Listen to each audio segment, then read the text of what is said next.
The Poem of the Man-God, the second year of the public life. Chapter 239. Marjiam teaches Mary Magdalene the Our Father. 1st of August, 1945. The sky is once again clear over the Sea of Galilee. Now that the rain has washed away the dust, everything seems more beautiful than before the storm. The air is perfectly clear, and looking at the sky you get the impression that it is higher up and lighter.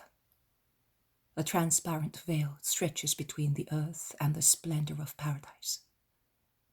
The lake reflects the deep blue of the sky, and its turquoise water is a quiet, charming sight. It is dawning. Jesus with his mother, Martha, and Mary Magdalene embarks in Peter's boat. In addition to Peter and Andrew, also the zealot, Philip and Bartholomew are with him. Matthew, Thomas, Jesus' cousins, the Iscariot, are instead in the other boat with James and John. They are sailing towards Bethsaida, a short voyage favored by a fair wind. The crossing lasts only a few minutes. When they are about to arrive, Jesus says to Bartholomew and to his inseparable companion Philip, "You will go and inform your womenfolk. I am coming to your houses today."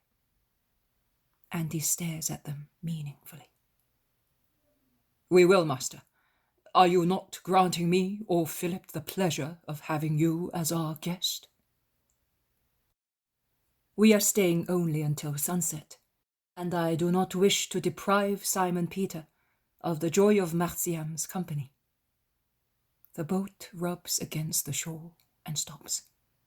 They disembark, and Philip and Bartholomew part from their companions to go to the village. "Where are those two going?" Peter asks the master, who was the first to disembark and is now beside him. "To inform their women." "Then I will go and tell Porphyria too." "It is not necessary. Porphyria is so kind that it is not necessary to prepare her in any way. Her heart can give but kindness." Peter's face shines with joy on hearing the praise of his wife and does not say anything else. In the meantime, also the women have disembarked on a plank placed for them as a wharf, and they go towards Simon's house. Marjiam, who is taking his sheep out to browse on the fresh grass on the lower hillside of Bethsaida, is the first to see them, and he announces them with a cry of joy, running to embrace Jesus, who has bent to kiss him. He then goes to Peter. Also Porphyria, whose hands are covered with flour, arrives and bows, greeting them. "Peace to you, Porphyria. You were not expecting us so soon, were you? But I was anxious to bring my mother to you, together with 2 women disciples, as well as my blessing. My mother was anxious to see the boy again. There he is in her arms. And the women disciples wanted to meet you. This is Simon's wife, the good and silent disciple, more active in her obedience than many others. And these are Martha and Mary from Bethany, 2 sisters. Love one another." "Those you bring to me are dearer to me than my own blood, Master. Come, my house is more beautiful every time you set foot in it." Mary approaches Porphyria, smiling, and embraces her, saying, "I see that you are really a loving mother. The boy is already much better and is happy. Thank you." "Oh, woman blessed above every other woman, I know that it was because of you that I had the joy of being called mother. And you must know that I will never grieve you by not living up to that privilege. Come in with the sisters." Marjiam looks at the Magdalene curiously. Many thoughts must be crossing his mind. At last, he says. But you were not at Bethany. No, I was not, but I shall always be there from now on, says the Magdalene, blushing and smiling faintly. She caresses the boy, saying, even if we just met, do you love me? Yes, because you are good. You have wept, have you not? That is why you are good. And your name is Mary, isn't it? Also, my mother's name was Mary, and she was good. Every woman whose name is Mary is good. But, he concludes, not to offend Porphyria and Martha, but also many of those with other names are good. What was your mother's name?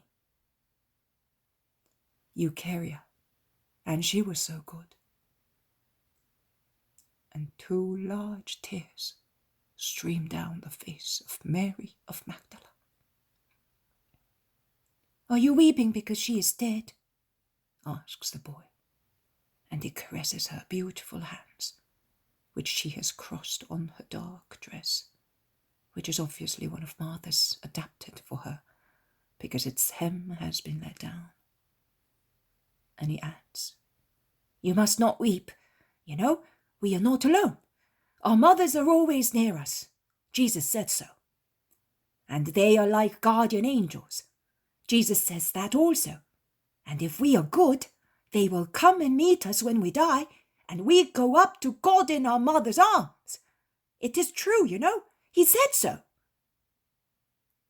Mary Magdalene clasps her little consoler in her arms and kisses him, saying, then pray that I may become good. But are you not already? Only those who are good go with Jesus, and if one is not completely good, one becomes good, in order to become a disciple of Jesus, because you cannot teach what you do not know. We cannot say forgive if we do not forgive first. Neither can we say you must love your neighbor if we do not love him first. Do you know Jesus' prayer? No, I don't. Of course, you have been with him only a short time. It's so beautiful, you know. It mentions all these things. Listen how beautiful it is. And Marjiam slowly says the Our Father with deep sentiment and faith. How well you know it, says Mary of Magdala admiringly. My mother taught me it by night, and Jesus' mother by day. If you wish so, I will teach you it. Do you wish to come with me? The sheep are bleating. They are hungry.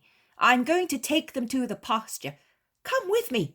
I will teach you how to pray, and you will become thoroughly good. And he takes her by the hand. But I don't know whether the master wants. Go, by all means, Mary. You have an innocent child as a friend, and some little lambs. You may go tranquilly. Mary of Magdala goes out with the boy, and she can be seen going away, preceded by the 3 sheep. Jesus is looking on, and the others too. My poor sister, exclaims Martha. Do not pity her. She's a flower straightening its stem after a storm. Can you hear her? She's laughing. Innocence is always a consolation.